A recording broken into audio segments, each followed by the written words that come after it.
श्री कृष्ण प्रभु नित्यानंद श्री अद्वैत गदाधर श्रीवासदि हरे कृष्ण हरे कृष्ण कृष्ण कृष्ण हरे राम राम राम। समोहम सर्वभूतेषु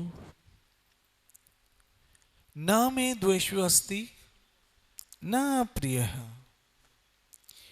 ये भजन्ति तु मां भक्त्या मयि ते तेषु च अपि अहम्। बहुत अद्भुत श्लोक भगवत गीता का इस समय मेरे सामने है।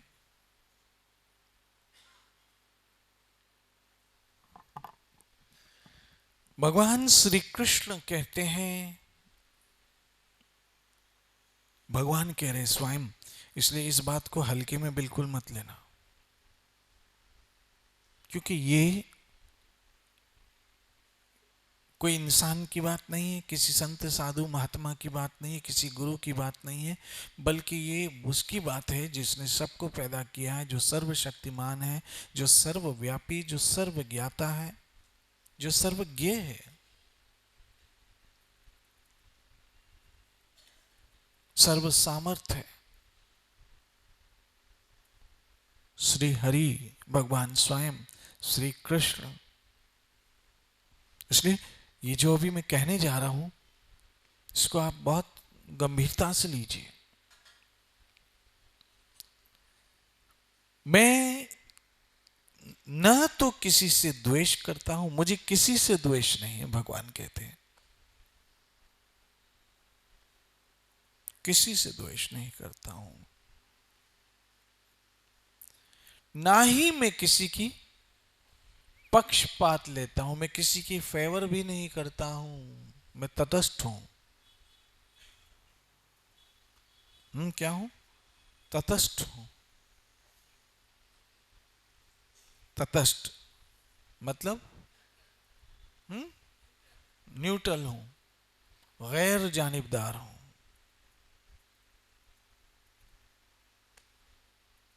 न्यूट्रल हूं, तटस्थ हूं। किसी की भी मैं साइड नहीं लेता हूं, फेवर नहीं करता हूं। समो अहम सर्वभूतेषु न मे द्वेषो अस्ति न प्रिय है। लेकिन इसके बाद ये श्लोक पूरी तरह से टर्न हो जाता है और अपोजिट साइड चले जाता है, यू टर्न ले लेता है। और यू टर्न में क्या कहते हैं? ये भजन्ति तू माम भक्त्या मयि ते तेषु च अपि अहम्।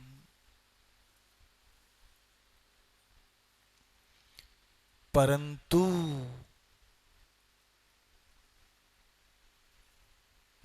मैं न तो किसी से द्वेष करता न हूं, ना ही किसी की पक्षपात करता हूं। मैं सबों के लिए समभाव हूं, सबों के लिए समभाव हूं, बिल्कुल। लेकिन अब ये श्लोक टर्न कर रहा है, और टर्न करते हुए आप सबों के लिए एक बहुत बड़ी गुड न्यूज है। जो श्री हरि का भजन कर रहे हैं, हरे कृष्ण कृष्ण कृष्ण हरे हरे राम, जो श्री हरि का भजन कर रहे हैं, जो भगवान श्री कृष्ण की श्री चरणों के आश्रय में जीवन बिता रहे हैं, जिन्होंने स्वयं को श्री कृष्ण की भक्ति के लिए समर्पित कर दिया है, जिनका दिन रात सुबह शाम श्री कृष्ण के स्मरण में जाता है, उनके लिए कृष्ण पता है क्या कहते हैं? किंतु जो भी भक्ति पूर्वक मेरी सेवा करते हैं, अर्थात मेरा स्मरण करते हैं, मेरा भजन करते हैं, वे मेरे मित्र हैं और मैं उनका मित्र हूं। किंतु जो भी भक्ति भाव से मेरी सेवा करता है, मेरा स्मरण करता है, वो मेरा मित्र है और मुझ में स्थित रहता है। ओह, किस में रहता है वो? मुझ में।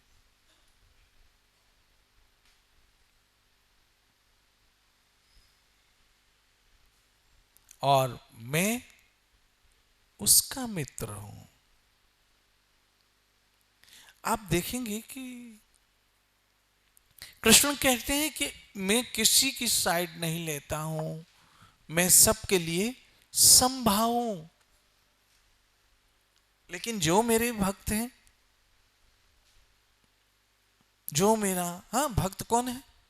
जो मेरी सेवा कर रहे हैं, जो मेरा भजन कर रहे हैं, मैं उनका मित्र हूं और वे मुझ में रहते हैं, मेरे मित्र हैं, मैं उनका मित्र हूं। भक्तों के लिए, आप सबों के लिए कृष्ण ने कितनी बड़ी कृपा की है। मुझे एक गाना याद आ गया। आपकी नजरों ने समझा प्यार के काबिल हमें। क्यों समझा प्यार के काबिल? क्वेश्चन इज दिस, आपकी नजरों ने समझा प्यार के काबिल हमें।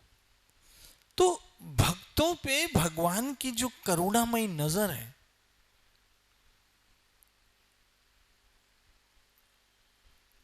भक्तों पे भगवान की जो करुणामयी नजर है, किस पे है?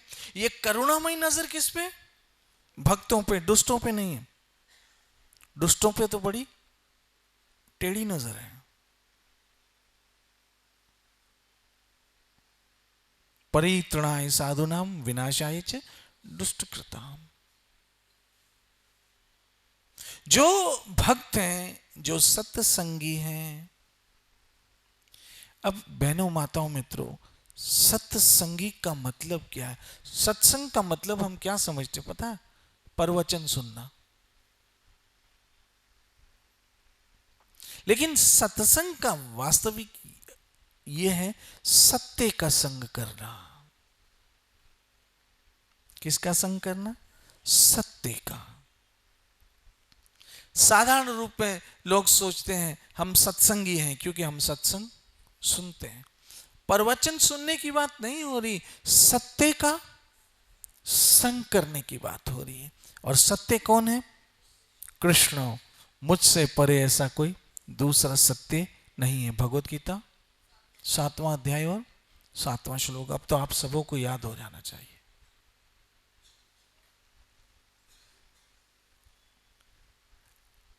अब ये जो मैं गाना गा रहा हूं, आपकी नजरों ने समझा प्यार के काबिल हमें, क्यों समझा? उसमें भक्तों का एक सबसे बड़ा गुण है। मैं एक बात बताऊं,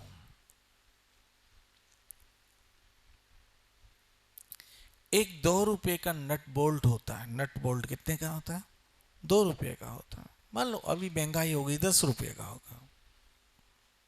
10 रुपए का एक नट बोल्ट, उसकी क्या कीमत है जी? 10 रुपए।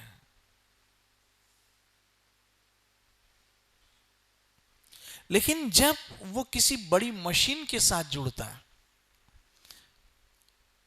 और वो मशीन का एक हिस्सा बन जाता है, तो वो भी लाखों का हो जाता है।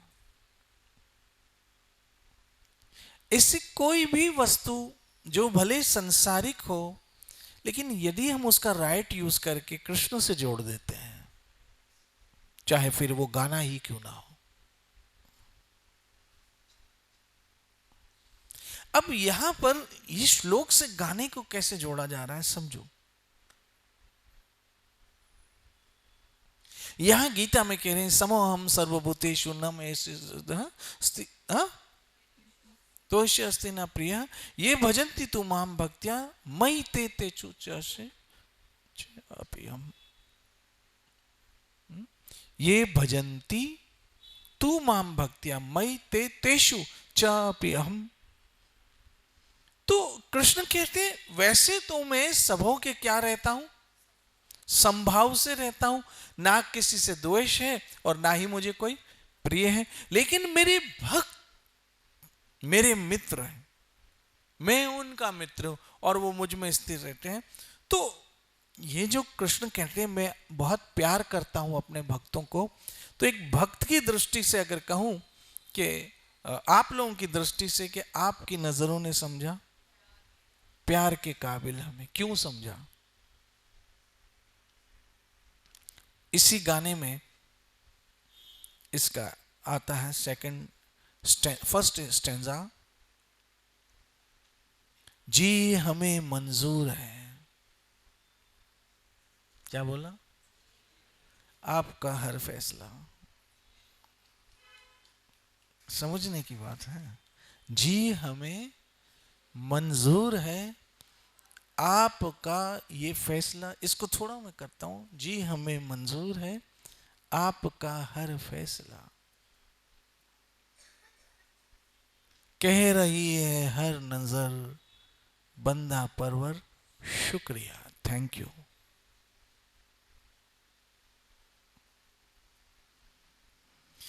भक्त क्या कहता है, जी हमें मंजूर है आपका हर फैसला, जो तुद भाव सोई भली कार।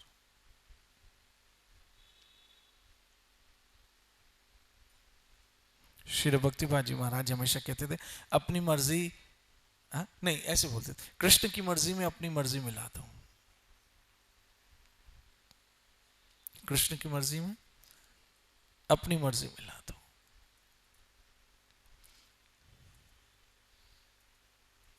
वैसे भी कृष्ण ही की मर्जी चलती है, अपनी मर्जी तो कहीं चली ही नहीं है, और जब हम चलाने की कोशिश करते हैं तो दुखी होते हैं। जैसे कंपनी की मर्जी है,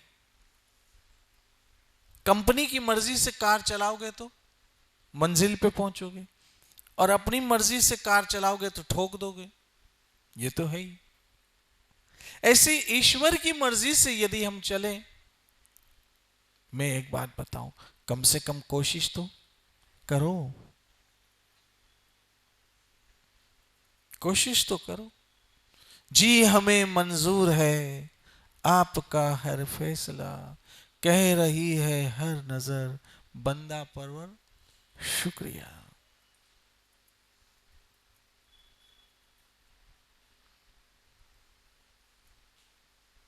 कह रही है हर नजर बंदा परवर शुक्रिया।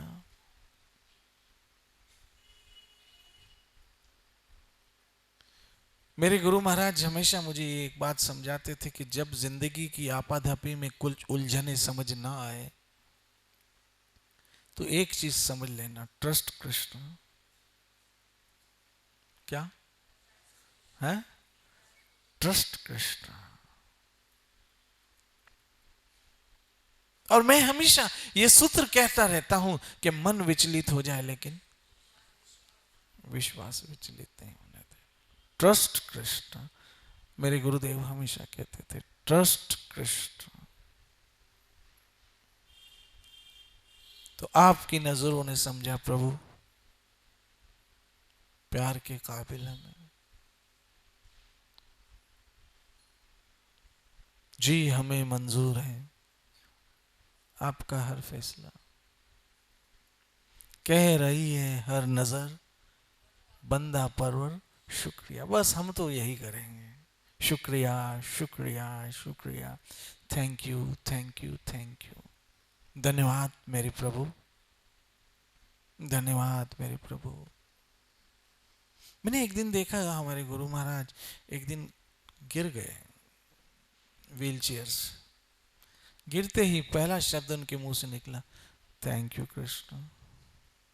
मैंने सुन रहा था।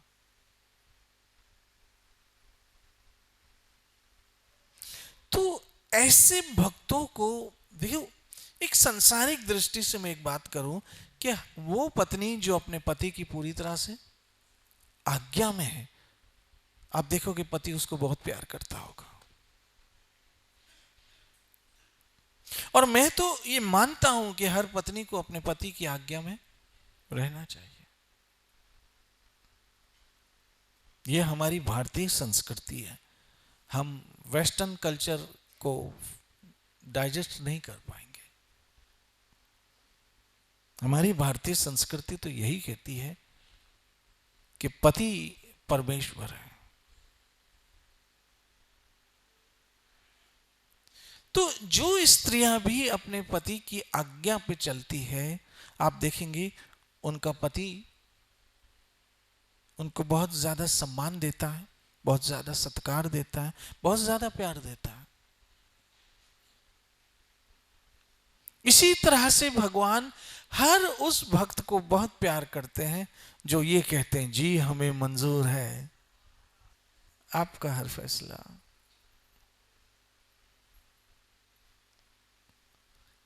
हम तो यही कहेंगे, क्या कह रही है हर नजर, बंदा परवर शुक्रिया। धन्यवाद प्रभु।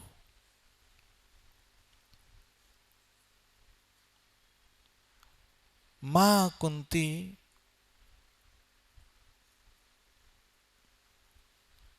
मैं ऐसे सोचता हूं कि कभी हम कुंती चरित्र भी पढ़े, ऐसे ऐसे ऐसे सोच रहा हूं मैं कभी कि भागवत का ये अलौकिक चरित्र है माता कुंती का, पढ़ना चाहिए। कैसे पांडवों की मां ने उनको शिक्षाएं दी और किस तरह से वो भगवान श्री कृष्ण के समर्पित रही, ये समझना चाहिए।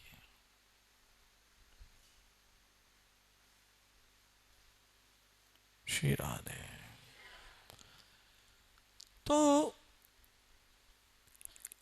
माता कुंती ने भागवत में प्रार्थना की कि हे प्रभु, पग पग पर, कदम कदम पर दुख देना मुझे। लोग सुख की अभिलाषा करते हैं, लेकिन माता कुंती ने दुख की अभिलाषा की। समय बीतता गया, बीतता गया, बीतता गया।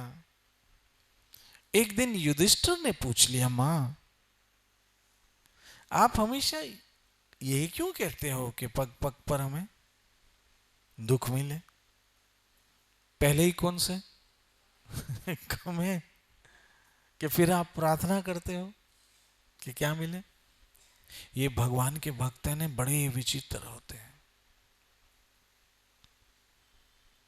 इसलिए भगवान की महिमा तो गाना ही है, लेकिन भक्तों की महिमा गाने से भी भगवान बहुत बहुत खुश होते हैं। आपके बच्चे को कोई कहे बहुत अच्छा प्यारा बच्चा है, बहुत ही सुंदर है, क्यूट है, ऐसा है वैसा है, तो आप अवश्य खुश होंगे, अवश्य खुश होंगे। ऐसे जो भक्त है वो कृष्ण के बच्चे हैं,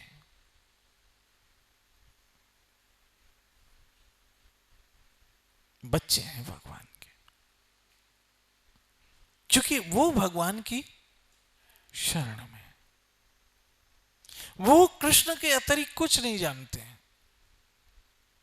कृष्ण कृष्ण और कृष्ण, और ये सही फैसला है।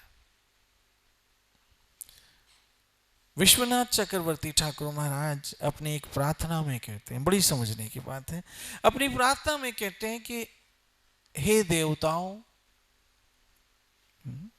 किनसे संबोधन किया?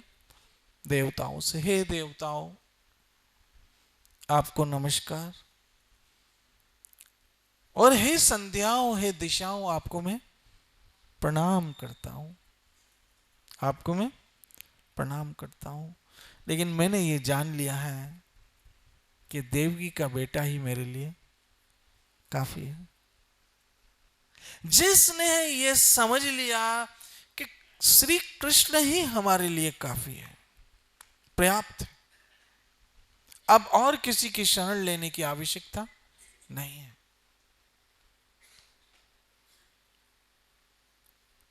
और एक बात याद रखना मेरी माताओं बहनों मित्रों, आप कृष्ण के अतिरिक्त और कुछ लेने किसी के पास गए तो धोखा ही खाओगे।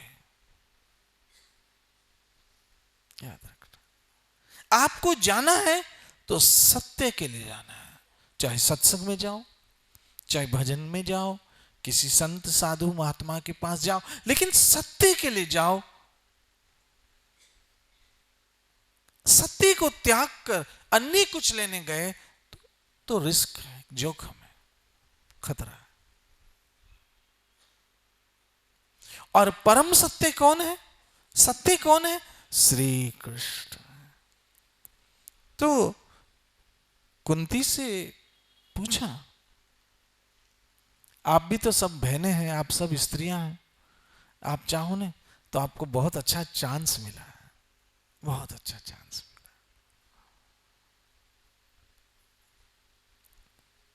क्यों? कि आप घर की अन्नदाता हो, रसोई आपके हाथ में,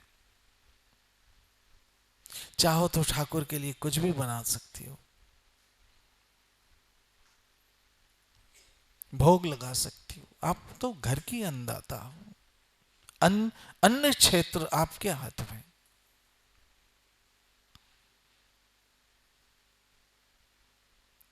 और मैं तो ये कहूंगा कि यदि पति और पत्नी एक दुनिया का, संसार का बहुत सुंदर रिलेशनशिप है, लड़ते मरते झगड़ते डांटते, लेकिन अंत में काम एक दूसरे को ही आते हैं। अद्भुत रिश्ता। और अगर दोनों मिलके हरि सेवा करें तो सोने पे सुहागा।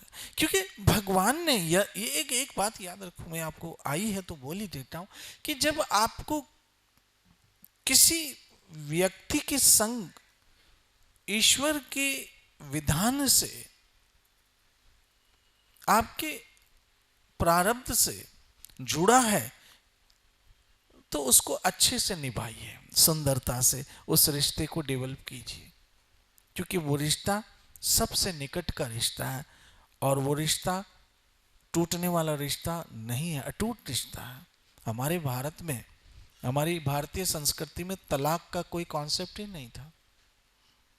ये तो अभी पश्चिम देशों से, पहले पहले कौन से ऋषि मुनि का, कहा कोई ऐसा कोई उदाहरण नहीं मिलता जब किसी ने किसी को तलाक दी हो। और इस चीज को पश्चिम के देशों ने भी समझा है कि रिश्ता बहुत मजबूत है, इसको देखो, रहना तो साथ ही है तो क्यों ना ब्यूटीफुल अच्छे ढंग से रहे। क्योंकि ये रिश्ता छूटने वाला नहीं। बाकी सब रिश्ते अलग हो सकते हैं, बाकी बहुत सारे रिश्ते अलग हो सकते हैं, लेकिन ये रिश्ता बहुत मजबूत है। तो बात महाकुंती की हो रही थी कि ऐसी स्त्रियां, आप स्त्रियां हैं, बहनें बहुत कुछ कर सकती हैं। इसलिए सारे डिपार्टमेंट आप लोगों के हाथ में है, चाहे विद्या का हो सरस्वती के रूप में, धन दौलत पैसा सुख समृद्धि का हो लक्ष्मी के रूप में, शक्ति सुरक्षा किसके हाथ में? मां भवानी के हाथ में। तो आप कहेंगे सुरक्षा स्त्री के हाथ में कैसे? सुरक्षा तो हमेशा पुरुष के हाथ में होती है। पुरुष के हाथ में स्त्री की सुरक्षा है, और स्त्री के हाथ में पुरुष के मान और सम्मान की सुरक्षा है। स्त्री के हाथ में क्या है? मान और सम्मान की सुरक्षा। अगर पतिव्रता स्त्री है तो उसके पति का कभी सम्मान में ठेस नहीं आ सकती है, सत्कार सम्मान में कभी ठेस नहीं आ सकती यदि उसका स्त्री पतिव्रता है तो। वह हमेशा अपने पति को गरीबी में भी राजा का होने का एहसास दिलाती है। गरीबी में किसका एहसास दिलाती है? राजा का। जो आपको भगवान ने दिया है उसमें संतुष्ट और खुश रहो। तो पतिव्रता स्त्री अपने पति के सम्मान में कभी गिरावट नहीं होने देगी। उसको गरीबी में भी एहसास दिलाएगी, क्या मेरा पति तो राजा है, और वैसे भी आपने मुझे कौन सी कमी रखी है।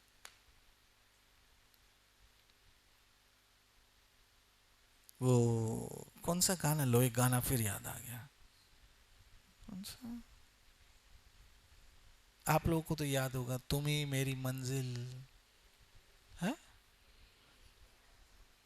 तुम ही मेरी मंजिल, तुम ही मेरी पूजा, तुम ही मेरा मंदिर, सॉरी, तुम ही मेरा मंदिर, तुम ही मेरी पूजा, और तुम ही देवता हो। फिर आगे कैसे, तुम ही मेरे माथे की बिंदिया, ऐसे कुछ है ना। तो मैं आप बहनों को समझाऊं, घर में सुख शांति आनंद, वो जो आपको 2 रुपए देता होगा ना, वो बोलेगा 2 रुपए भी छोड़, ये तो 100 रुपए के पीछे भागती। जो आपको सुख मिलता होगा उसको भी आप खो दोगे। मैं समझा रहा हूं माताओं को, गृहस्थी जीवन भी स्वयं एक बहुत बड़ा विज्ञान है। इसलिए मां कुंती बात स्त्रियों से निकली, कह रहा हूं आप बहनें हैं, आप चाहें तो बहुत अच्छे ढंग से अपना जीवन और भक्ति कर सकती है।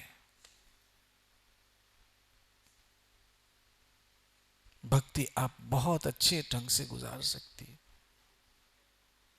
श्री राधे। तो माता कुंती से बात आई, तो युधिष्ठिर ने कहा कि मां ये इतने दुख मांगती रहती हो, पहले ही कौन से हम सुखी हैं इस समय। कहा बेटा इस प्रश्न का उत्तर अभी नहीं दूंगी, इस प्रश्न का उत्तर अभी नहीं दूंगी, समय आने पे दूंगी। जब राजा युधिष्ठिर राजा बन गए, फिर से राजपाट गद्दी आ गई और विजयी हुए। विजय होने के बाद राजा बन गए, तख्त ताज सब आ गया। समय बीता, तब एक दिन अर्जुन खबर लेके आया द्वारका से, और वो क्या समाचार लेके आया कि भगवान श्री हरि अपने लोक गोलोक में अपने संसार से अपनी लीला अव्यक्त कर ली, और गोलोक में अपनी लीला करने लग गए। सारे पांडव उधार मार मार के रोने लग गए। तब कुंती ने युधिष्ठिर को बुलाया, और माता कुंती ने युधिष्ठिर को बुला के कहा कि सुनो बेटा, जो आज बहुत बरस पहले एक प्रश्न पूछा था कि मैं दुख दुख दुख क्यों करती हूं, आज उसका उत्तर दूंगी। और आज उसका उत्तर यह है कि जैसे ही हम सुखी हुए, जब जब हम दुखी होते थे ना, कृष्ण दौड़े चले आते थे। जब जब हम दुखी होते थे ना, कृष्ण दौड़े चले आते थे। लेकिन बेटा जब से हम सुखी हुए हैं, हमारी पुकार थोड़ी ढीली पड़ गई। श्री राधे। हाँ? दुख में सिमरन सब करे, सुख में करे ना कोई, जो सुख में सिमरन करे तो दुख काहे को है। आदमी सुख में ढीला पड़ जाता है, सुख में ढीला पड़ जाता है। ये कैसे ढीले पड़ते हो, ये आप थोड़ा अपना कभी विश्लेषण करना, कि जब इंसान बहुत सुखी होता है तो भक्ति के प्रति थोड़ा ढीला पड़ जाता है। देखो बेटा, जब से हम सुखी हुए, ताज तख्त है, खबर आई कि हमारे श्याम सुंदर द्वारकाधीश गोलोक चले गए, और इससे बड़ी बुरी खबर हमारे लिए कोई नहीं हो सकती। इसीलिए मैं डरती थी सुख से कि कहीं हमारी पुकार, इसीलिए मैं भक्तों से कहना चाहता हूं कि अगर आप सुख भी है तो भी उसमें ढीले मत पड़ जाना, सुख में भी पुकारते रहना, हरे कृष्ण हरे कृष्ण कृष्ण कृष्ण हरे हरे हरे राम। जितने भी सुखी हो जाओ, और भगवान करे आप हो जाओ, मैं दुआ करता हूं आप सब सुखी रहो। मैं प्रार्थना करता हूं मेरे श्याम सुंदर से, आप सब सुखी रहो, आपका परिवार सुखी रहे, लेकिन उस सुख में कहीं उलझ मत जाना। क्योंकि ये एक बात याद रखना, जैसे बहुत स्वादिष्ट खाना, क्या बोला, बहुत स्वादिष्ट खाना कुछ ज्यादा ही खा लिया जाता है।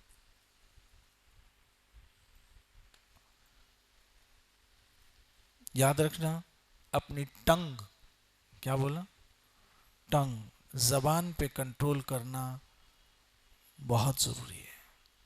और जबान पे कंट्रोल करने के लिए सबसे पहले स्वाद पे कंट्रोल करना होता। ये लोग नहीं छोड़ सकते, नॉन वेज बहुत सारी चीजें नहीं छोड़ सकते, क्योंकि वो स्वाद पे उनका कंट्रोल नहीं। सबसे खतरनाक में खतरनाक इंद्री जो है वो जबान है। बाकी सब इंद्रियां एक काम करती है, ये दो करती है, ये बोलने का भी करती है और जी चखने का भी करती है। बोलने का भी काम करती है और चखने का भी करती है। और इसको कंट्रोल करने से बाकी इंद्रियां आहिस्ता आहिस्ता आहिस्ता कंट्रोल में आ जाती। तो मैं क्या कह रहा था, सुख को, जैसे हाँ बहुत फेवरेट खाना आ जाए, पसंद का खाना आ जाए, तो वो कुछ ज्यादा ही खा लिया जाता है और उसके कारण अनपच भी हो सकता है। इसी तरह से सुख को पचाना सीखो। लोग सुख पचा नहीं सकते, उनका दिमाग खराब हो जाता है। सुख को डाइजेस्ट करना सीखो। हरि सुख पाया रहम तेरी में सुख पाया। गुरु ग्रंथ जी महाराज की रहमत तेरी में सुख पाया, तुम्हारी कृपा में सुख घन रे। प्रभु ये जो सुख है ये तो आपकी कृपा है, फंसना मत।